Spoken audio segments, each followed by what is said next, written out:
या देवी सर्वभूतेषु नौ दुर्गारूपेण संस्थिता। नमस्तस्यै नमस्तस्यै नमस्तस्यै नमो नमः। जगत जननी माँ जगदम्बा के चरणों में मेरा कोटि कोटि प्रणाम। जय माता दी। दोस्तों, मैं सरिता उपाध्याय सरिता ज्ञान गंगा में आप सभी का स्वागत करती हूँ। आइए हम दुर्गा सप्तशती के दूसरा अध्याय का पाठ आरंभ करें।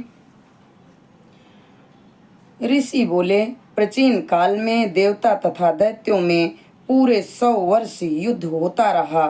उस समय दैत्यों का स्वामी महिषासुर था एवं देवताओं का इंद्र था। उस संग्राम में देवताओं की सेना महाबली दैत्यों से हार गई। तब सभी देवताओं को जीतकर महिषासुर इंद्र बन बैठा।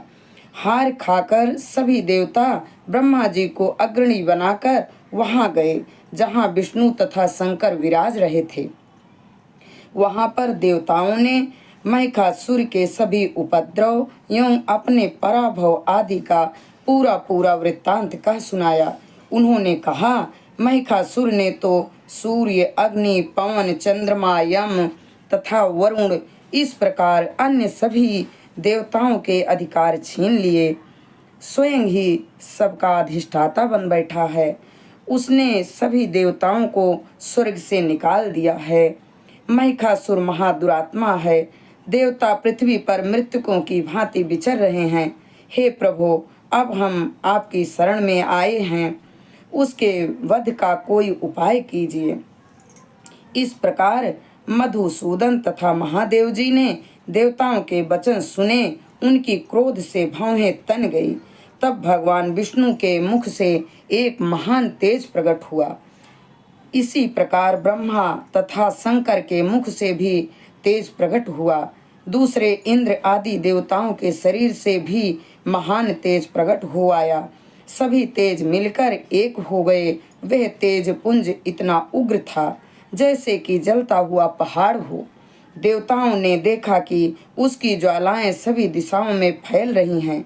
जब वह एक हुआ तो नारी के रूप में आ गया। उसके प्रकाश से तीनों लोक भर गए। महादेव जी के तेज से उसका मुख प्रकट हुआ।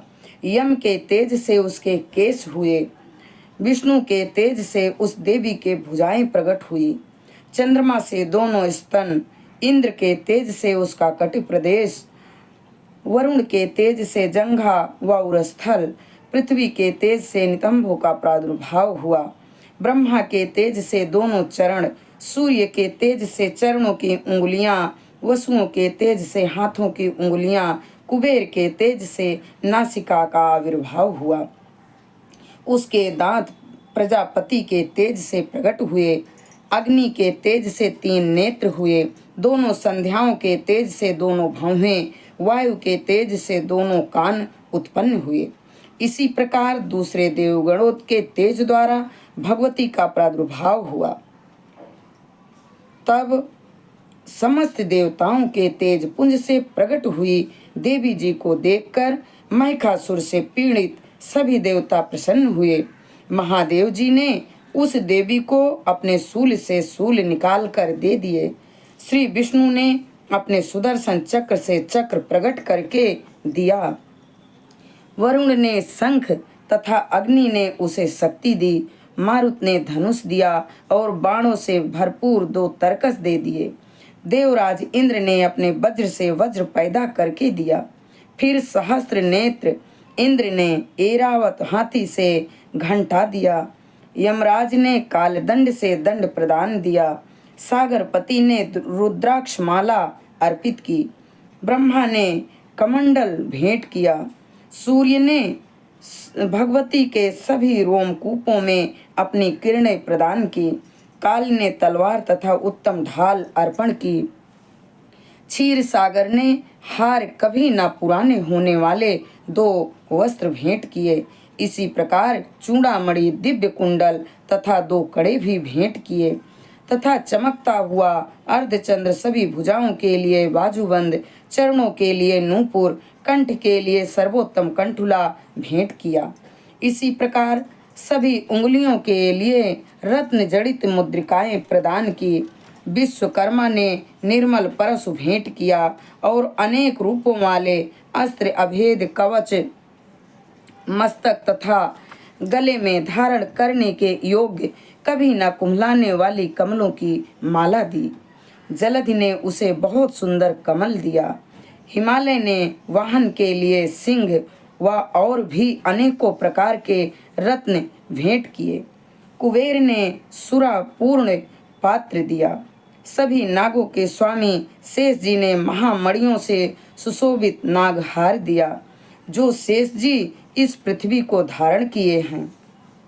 इसी प्रकार दूसरे देवताओं ने भी भूषण तथा आयुधों के द्वारा देवी जी का सत्कार किया। तब तो भगवती ने अट्टहास करके ऊंच स्वर से गर्जना की। उसके भयानक नाद से सारा आकाश भर गया। तब देवगण प्रसन्न होकर उस सिंहवाहिनी देवी की जय जयकार करने लगे। मुनियों ने भक्ति भाव से नम्र होकर देवी जी की स्तुति की। देवताओं ने शत्रुओं ने सारी त्रिलोकी को क्षोभग्रस्त देखा, तब अपनी सारी सेना को कवच आदि से तैयार कराकर अस्त्र शस्त्र लेकर झट उठ खड़े हुए।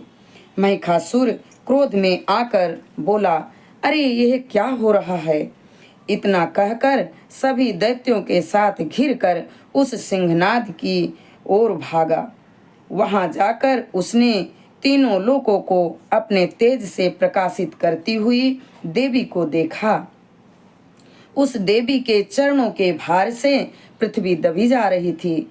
माथे के किरीट मुकुट से आकाश पर रेखाएं पड़ती जा रही थी। उसके धनुष के टंकार से सातों पाताल क्षोभग्रस्त थे।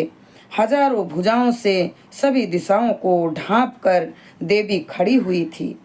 उन देवी जी के साथ उन दैत्यों का युद्ध आरंभ हो गया। नाना प्रकार के अस्त्र शस्त्रों का प्रहार करने लगे। उनसे सभी दिशाएं भर गई। महिषासुर का सेनापति उस समय चिछुर नामक एक महान दैत्य था। देवी जी के साथ उसी का युद्ध होने लगा। इसी प्रकार अन्य सभी दैत्यों को तथा चतुरंगड़ी सेना को साथ लेकर चामर भी युद्ध करने लगा। 60,000 रथियों को साथ लेकर उदग्र महादैत्य भी युद्ध में प्रवृत्त हो गया। महाहनु दैत्य 1 करोड़ रथियों को साथ लेकर लड़ पड़ा। तलवार के समान पैने रोमों वाला असिलोमा नामक दैत्य 5 करोड़ रथियों के साथ युद्ध में आ गया। 60 लाख रथियों से आवृत वास्कल दैत्य युद्ध में उतर पड़ा। पारवारित दैत्य हाथियों घोड़ों के अनेकों सवारों के समूहों से घिरा हुआ करोड़ रथियों के साथ उस युद्ध में युद्ध करने लगा।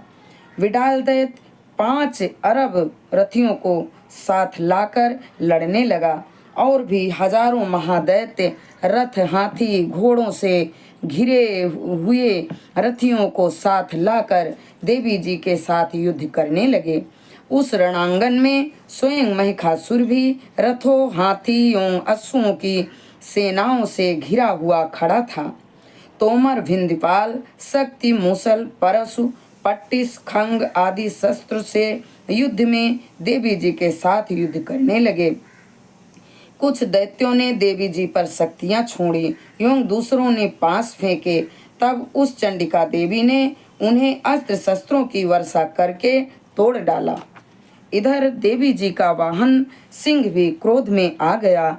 अपने गर्दन के बाल हिलाता हुआ दैत्यों की सेना में इस प्रकार घूमने लगा जैसे कि वन में अग्नि फैलती जा रही हो।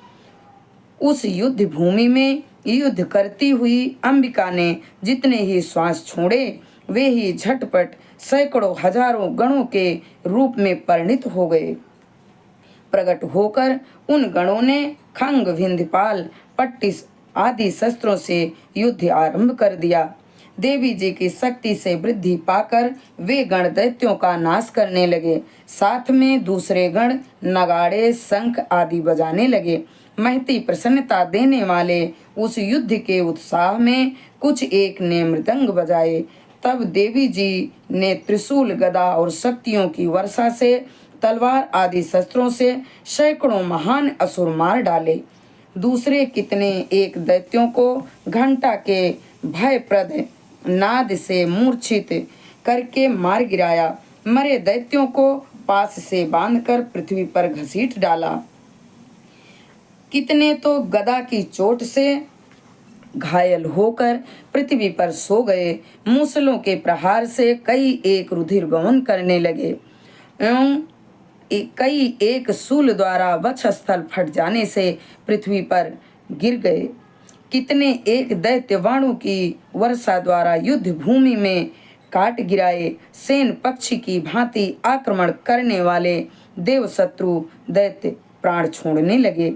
कितने एक दैत्यों की भुजाएं कट गई, दूसरों की ग्रीवाएं छिन्न भिन्न हो गई। कई दैत्यों के सिर कट गए, दूसरे मध्य से विदीर्ण हो गए।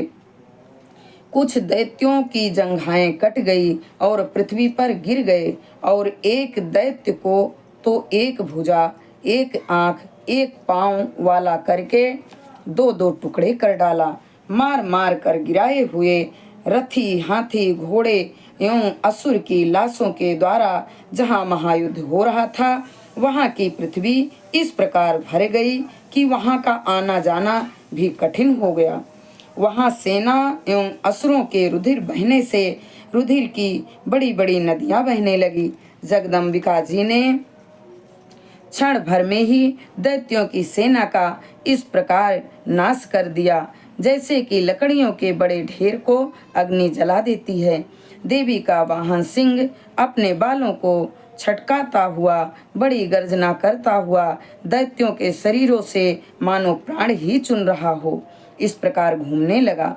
देवी जी के उन गणों ने महाअसुरों के साथ बड़ा युद्ध किया, जिससे देवता प्रसन्न होकर आकाश से पुष्पों की वर्षा करने लगे।